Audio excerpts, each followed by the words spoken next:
की स्थापना और पूजा विधि का वर्णन। ऋषि ने पूछा, सूची शिवलिंग की स्थापना कैसे करनी चाहिए तथा उसकी पूजा कैसे, किस काल में तथा किस द्रव्य द्वारा करनी चाहिए। सूजी ने कहा, महर्षियों, मैं तुम लोगों के लिए इस विषय का वर्णन करता हूँ, इसे ध्यान से सुनो और समझो। अनुकूल एवं शुभ समय में किसी पवित्र तीर्थ में नदी के तट पर ऐसी जगह पर शिवलिंग की स्थापना करनी चाहिए जहाँ रोज पूजन कर सकें। पार्थिव द्रव्य से, जलमय द्रव्य से अथवा तेजस द्रव्य से पूजन करने से वो उपासक पूजन का पूरा फल प्राप्त होता है। शुभ लक्षण में पूजा करने पर यह तुरंत फल देने वाला है। चर प्रतिष्ठा के लिए छोटा शिवलिंग श्रेष्ठ माना जाता है। असत प्रतिष्ठा हेतु बड़ा शिवलिंग अच्छा रहता है। शिवलिंग की पीठ सहित स्थापना करनी चाहिए।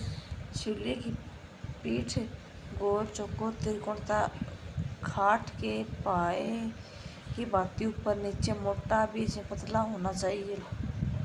ऐसा लिंग पीठ महान फल देने वाला होता है। पहले मिट्टी अथवा लोहे से शिवलिंग का निर्माण करना चाहिए। जिस तरह से लिंग का निर्माण हो उसी से उसकी पीठ बनाना चाहिए।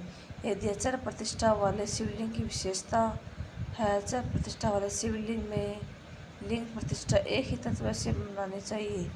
लिंग की लंबाई स्थापना करने वाले मनुष्य के 12 अंगुल के बराबर होनी चाहिए, जिसे कम होने पर फल भी कम प्राप्त होता है, परंतु 12 अंगुल से लंबाई अधिक भी हो सकती है।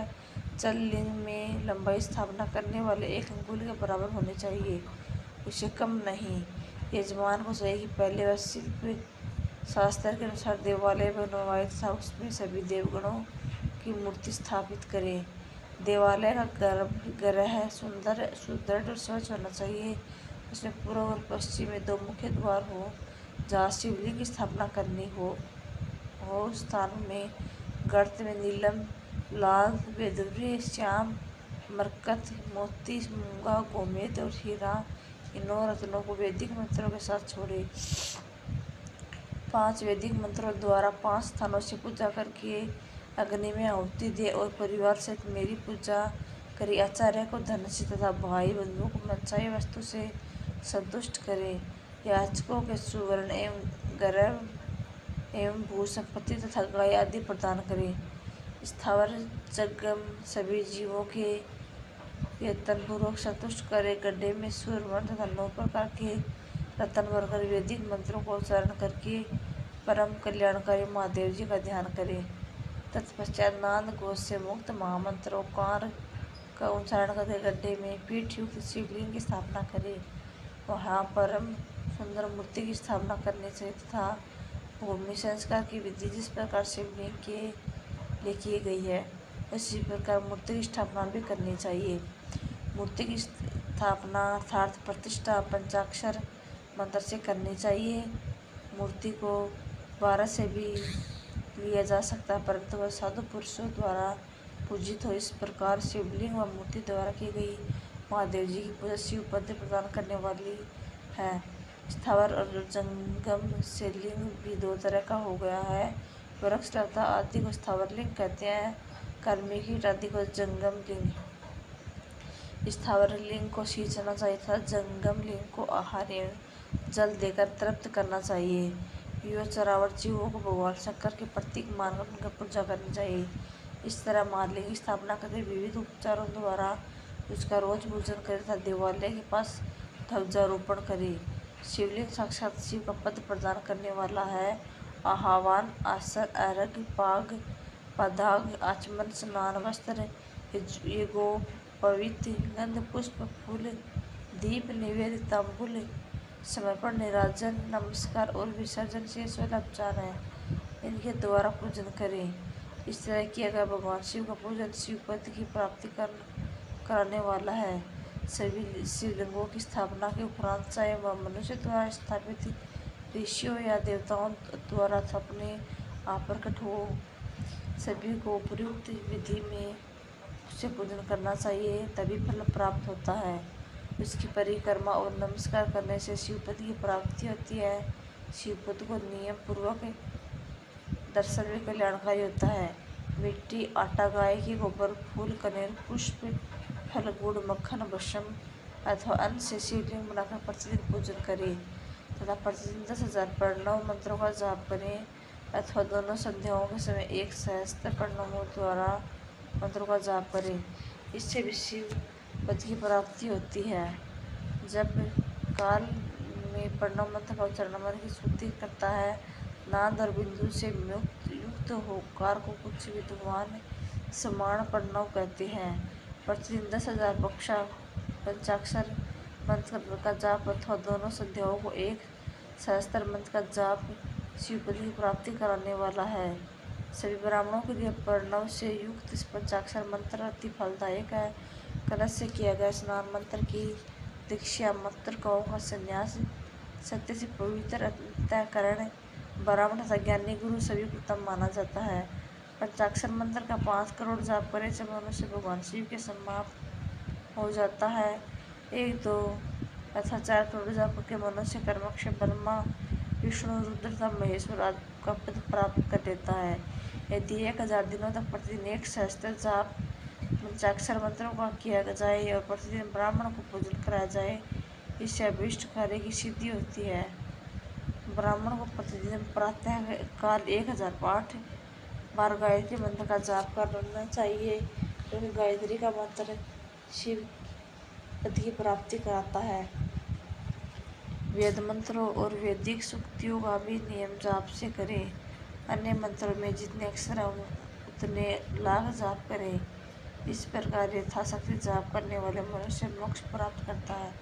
अपनी पसंद से कोई मंत्र अपनाकर प्रतिदिन जाप करे अथवा ओम नित्य 1 सहस्त्र जाप करे। ऐसा करने से संपूर्ण मनोरथों की सिद्धि होती है। जो मनुष्य भगवान शिव के लिए फुलवाड़ी या बगीचे लगाता तथा शिव मंदिर में झाड़ने बुहारने का शिव कार्य करता है, ऐसे शिव भगत के पुण्य कर्म की प्राप्ति होती है। तत्समय में भगवान शिव उसे मोक्ष प्रदान करता है। काशी में निवास करने से ही योग और मोक्ष प्राप्ति होती है। इसलिए आमरण भगवान शिव को उस क्षेत्र में निवास करना चाहिए। उस क्षेत्र में स्थित बावड़ी, तालाब, कुआं और पोखर को शिवलिंग समझकर वहां स्नान और जाप करके मनुष्य भगवान शिव को प्राप्त कर लेता है। जो मनुष्य शिव क्षेत्र में अपने किसी मृत संबंधी दाह दशा, मासिक श्राद्ध अथवा वार्षिक श्राद्ध करता है अथवा अपने पितरों को पिंड देता है, वह तत्काल सभी पापों से मुक्त हो जाता है और अंत में शिव पद प्राप्त करता है। लोक में अपने वर्ण के अनुसार आचरण करने से व सदाचार का पालन करने से शिव पद की प्राप्ति होती है। निष्काम भाव से किया गया कार्य इष्ट फल देने वाला व शिव पद प्रदान करने वाला होता है। जिनके प्रातः, मध्य और सायं 3 विभाग होते हैं, इसमें सभी को एक एक प्रकार के कर्म का प्रतिपादन करना चाहिए। प्रातः काल रोजाना दैनिक शास्त्र कर्म, मध्य काम कर्म तथा सायंकाल शांति कर्म के लिए पूजन करनी चाहिए। इसी प्रकार रात्रि में 4 प्रहर होती है, उनमें से बीच में 2 प्रहर निश्चित काल कहलाते हैं। इसी काल में पूजा करनी चाहिए, क्योंकि यह पूजा इष्ट फल देने वाली है। कलयुग में कर्म द्वारा फल सिद्धि होता है। इसी प्रकार विधि पूर्वक और समय अनुसार भगवान शिव का पूजन करने वाले मनुष्य को अपने कर्मों का फल मिलता है। ईश्वर ने कहा, सूर्य ऐसे पुण्य क्षेत्र में कौन कौन से हैं जिनका आश्रय लेकर सभी स्त्री पुरुष शिव पद को प्राप्त कर हमें बताइए। मोक्षदायी पुण्य क्षेत्रों का वर्णन। सूची बोले, हे विद्वान और बुद्धिमान महर्षियों, मैं मोक्ष देने वाले शिव क्षेत्रों का वर्णन करता हूँ। पर्वत, वन और काननों से इस पृथ्वी का विस्तार 50 करोड़ योजन है। भगवान शिव की इच्छा से पृथ्वी ने सभी को धारण किया है। भगवान शिव ने भूतल पर विभिन्न स्थानों पर वहाँ के प्राणियों को मोक्ष देने के लिए शिव क्षेत्र का निर्माण किया। कुछ क्षेत्रों का देवता और ऋषि ने अपना निवास स्थान बनाया है, इसलिए उसमें तीर्थ में प्रकट हो गया। बहुत से तीर्थ ऐसे हैं जो से प्रकट होते हैं। तीर्थ क्षेत्र में जाने पर मनुष्य को सदा स्नान, दान, जाप करना चाहिए, अन्यथा मनुष्य रोग, गरीबी तथा मुक्ता आदि दोषों का भागी हो जाता है। मनुष्य अपने देशों को मृत्यु प्राप्त होता है, वह इस पुण्य को फल से दोबारा मनुष्य की योनि प्राप्त करता है, परंतु पापी मनुष्य दुर्गति को ही प्राप्त करता है। ब्राह्मणों, पुण्य क्षेत्र में किया गया पाप कर्म अथवा दृढ़ हो जाता था। पुण्य क्षेत्र में निवास करते समय कर्म पाप कर्म से बचना चाहिए। सिंधु और सतलुज नदी के तट पर बहुत से पुण्य क्षेत्र हैं। सरस्वती नर्मदा परम पवित्र और 60 मुखों वाली है, अर्थात उसकी 60 धाराएं। धाराओं के तट पर निवास करने से परम पद की प्राप्ति होती है। हिमालय से निकली हुई पुण्य सलीला गंगा 100 मुख वाली नदी है। इसके तट पर काशी प्रयाग आदि पुण्य क्षेत्र है। मकर संक्रांति में सूर्य ऊपर होने पर गंगा की तटभूमि अधिक प्रशस्त एवं पुण्यदायी हो जाती है। सोनभद्र नदी की 10 धाराएं बृहस्पति के मकर राशि में आने पर यह अत्यंत पवित्र तथा अभीष्ट फल देने वाली है। इस समय यह स्नान और उपवास करने से विनायक पद की प्राप्ति होती है। पुण्य सलीला नदी नर्मदा के 24 मुख हैं। इसमें स्नान करके तट पर निवास करने से मनुष्य को वैष्णव पद की प्राप्ति होती है। तमसा के 12 था, रीवा के 10 मुख है। परम पुण्यमय गोदावरी के 21 मुख हैं। यह ब्रह्मा हत्या तथा गोवध पाप का नाशा करने वाली एवं रुद्र लोक देने वाली है। कृष्ण वेणी नदी समस्त पापों का विनाश करने वाली है। इसकी 8 मुख तथा यह विष्णु लोक प्रदान करने वाली है। तुंगभद्रा 10 मुख की एवं ब्रह्मा लोक देने वाले स्वर्ण मुखरी के 9 मुख हैं। ब्रह्मा लोक के 9 लोटे जीव इस नदी के तट पर जन्म लेते हैं। सरस्वती नदी, पंपा सरोवर, कन्याकुमारी, अंतरीप तथा शुभकर्म क्षेत्र, श्वेत नदी सभी पुण्य क्षेत्र इनके तट पर निवास करने से इंद्रलोक की प्राप्ति होती है। महानदी कावेरी परम पुण्यमय, इसके 27 मुख हैं। यह संपूर्ण अभीष्ट वस्तु को देने वाली है। इसके तट ब्रह्मा विष्णु को देने वाले कावेरी जो तट क्षेत्र के अंतर्गत है वह अभीष्ट फलता सभी लोग प्रदान करने वाली है। नैमिषारण्य तथा बदरिकाश्रम में से सूर्य और बृहस्पति के मेष राशि आने पर स्नान और पूजन करने से ब्रह्मा लोक की प्राप्ति होती है। सिंह और कर्क राशि में सूर्य की संक्रांति होने पर सिंधु नदी में किया गया स्नान था केदार तीर्थ के जल का पान एवं स्नान ज्ञानदायक माना जाता है।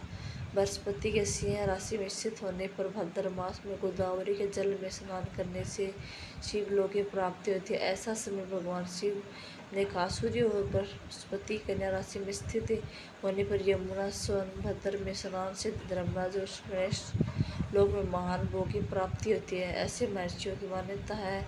सूर्य और बृहस्पति तुला राशि में होने पर कावेरी नदी में स्नान करने से भगवान शिव के वचन की महिमा अभीष्ट फल की प्राप्ति होती है। मार्गशीर्ष माह में सूर्य और बृहस्पति के वृश्चिक राशि में आने पर नर्मदा के स्नान करने से विष्णु पद की प्राप्ति होती है। सूर्य और बृहस्पति के धनु राशि में होने पर सुवर्ण मुखरी नदी में किया स्नान शिव लोक प्रदान करने वाला है। मकर राशि में सूर्य और बृहस्पति में माघ मास में होने पर गंगा जी में किया गया स्नान शिव लोक प्रदान करने वाला है। शिवलोक के पश्चात ब्रह्मा और विष्णु के स्थानों में मुख्य होकर मनुष्य ज्ञान की प्राप्ति होती है। माघ मास में सूर्य की कुंभ राशि में होने पर फाल्गुन मास में गंगा तट पर किया गया श्राद्ध पिंडदान अथवा तिलोदक दान के पिता और नाना दोनों कुलों को पितरों के अनेक पीढ़ियों का उद्धार करने वाला है। गंगा व कावेरी नदी का आश्रय लेकर वास करने से पाप का नाश हो जाता है। पढ़ने से वेगवती नदियाँ ब्रह्मांडों की प्राप्ति के रूप में फल देने वाली है। इनके तट पर सर्वदायिक क्षेत्र है। नदियों के मध्य पौने से बहुत से पुण्य क्षेत्र है। यहाँ निवास करने वाला मनुष्य अभीष्ट फल का भागी होता है। सदाचार उत्तम व्यक्ति तथा सद्भावना के मन में दया भाव रखते विद्वान पुरुष को तीर्थ में निवास करना चाहिए, अन्यथा उसे फल नहीं मिलता। पुण्य क्षेत्र में जीवन बिताने का निश्चय करना तथा वास करने पर पहले का सारा पाप का नष्ट हो जाएगा, क्योंकि पुण्य एवं ऐश्वर्यदायक कहा जाता है। ब्राह्मणों तीर्थ मास करने पर उत्पन्न पुण्य कायिक और वाचिक मानसिक सभी पापों का नाश कर देता। तीर्थ में किया मानसिक पाप कई कल्पों तक पीछे नहीं छोड़ता, यह केवल ध्यान से नष्ट होता है। वाचिक पाप जाप तथा कायिक पाप शरीर को सुख खाने जैसे कठोर तट से नष्ट हो जाता है।